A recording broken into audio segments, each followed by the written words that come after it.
Nigeria's biggest consumer goods companies have signed an agreement with e-commerce platform Omnibiz to boost sales and curb costs after COVID-19 lockdowns and smartphone use triggered a boom in online trade. So Omnibiz is a Lagos-based startup and signed up more than 12 firms operating in the country. It includes Coca-Cola, Kellogg's, Kimberly-Clark, Nigerian breweries, Airbnb, Indomie, Arla, a whole bunch of companies. They'll use the startup's platform that helps firms track sales from distributors to retailers. So joining us to talk more about B2B and e-commerce is Ayodeji Ajilore, who is an analyst with ARM Securities. Ayodeji, good morning to you. Thank you so much for joining us. What's the appeal of Omnibus as far as consumer goods are concerned? Yeah. Omnibiz. I keep saying Omnibus. I'm sorry. Omnibiz. As far as go ahead, please. Good morning, Beatrice.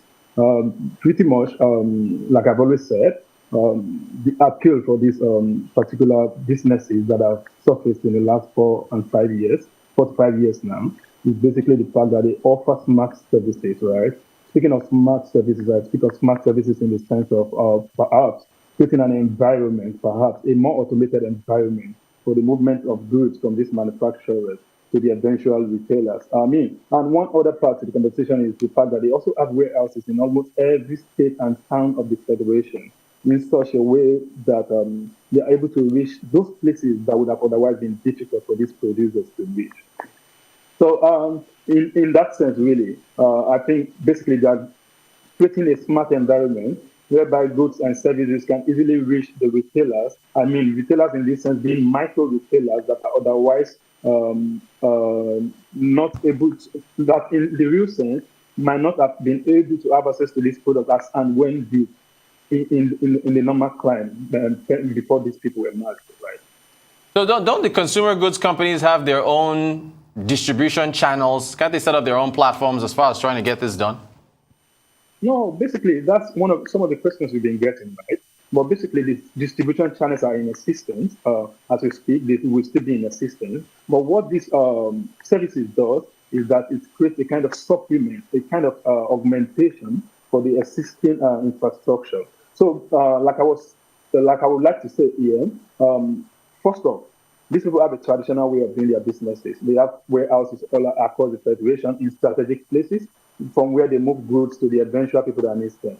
But what the likes of Omnibiz, the likes of Alego, the likes of Sabi are now doing in this sense is more or less like put a level of automation to the old process. And speaking of automation, it doesn't end there for them. They basically are going some steps further, like availing these retailers the opportunities, right, to manage their inventories, availing them of micro loans in terms of working capital financing. And then, of course, in some cases, we are also seeing some of them going as far as helping them with e-invoicing and, of course, collection of their payment from the eventual consumers they will sell these items that they are taking into. And like I said earlier, right, there's also the part of inventory control, which is very pivotal. Most of these people, whenever they want to get new products on board, they have to leave their stores and, of course, move out there to get these things from different wholesalers. What these people have done is aggregate these issues and provide a solution to it by the platforms that they manage. So basically, if you ask me, there are existing infrastructures, but this is not in any way replacing those. It's more or less like just amplifying the ability of this consumer goods firm to reach the final consumers at the end of the day. Fantastic. So as far as B2B and for our viewers, that's business to business. Would there be a market for these firms if infrastructure was in place already to ease route to market? Basically, when you see any technology solutions emerge, it's basically to address a friction, right? There are infrastructural issues we've said over time. But basically what this has done, like I would like to reiterate, is the fact that it addresses that friction, and then, of course, set in place a modality whereby even the government can leverage for the overall macroeconomic management, and then, of course, fiscal management, as the case may be particularly. When I speak to fiscal management, I speak to the fact that currently our tax returns, our tax revenue can do better. And then, of course, you will see that the government have been committing to a lot of activities to ensure that that is the case. But one of the problems we've had over time, like we have always said, is the fact that there is concern about a very huge informal sector. So basically, these businesses are creating even a kind of database that the government can eventually use, and then of course address some concerns as it pertains to the fiscal side of the economy. So if you ask me, the infrastructures were not there, but now that we have private investment flow coming in to address that, I think it is more or less like it is coming to actually assuage the concern. And to add, which is a point which I think is also very relevant, is the fact that these businesses, right, they are really driving inflow of capital. But the concern is that some of them are not necessarily just a Nigerian firm.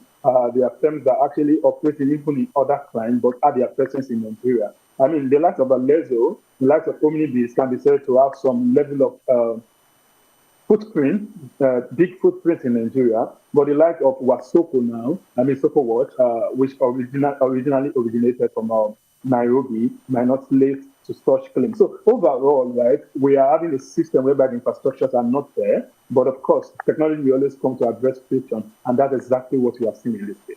Excellent stuff. Ayodeji, what are the growth prospects for these companies? I mean, it's there's a lot of legroom for growth, right? The growth prospect is decent, and you will agree with me. Like oftentimes, we have all seen that rationality is actually very important in the cost of investing, especially in startup in the startup ecosystem. And then you will see that for a kind of segment along the value chain that's able to attract investment already in excess of $500 million US, you will agree with me that of course there is legroom for growth. And speaking of that legroom for growth, and perhaps putting more context to it, I would say we should also look at the kind of population boom that we've actually had in Nigeria over time, and then the fact that the Nigerian economy, for instance, is about 200 million plus people, and then the fact that also that as we speak, right, we said there was no infrastructure earlier, and that's what this has come to address. Infrastructural spread is not that decent enough. So basically, if these people come on board, what they will do perhaps is create a new kind of client base for this consumer goods firm. And then the consumer goods firm, on the other hand, also will have enough leverage to focus on doing what this are supposed to do best, which is manufacturing quality product. And then, of course, churning out more volume compared to what we're currently having in the space. So overall, it's a win-win for everyone. And then, like you asked, right? Basically, the overriding concern, the overriding thing is there is a lot of growth prospect in this space, and then I mean, there's no overstating that in any way.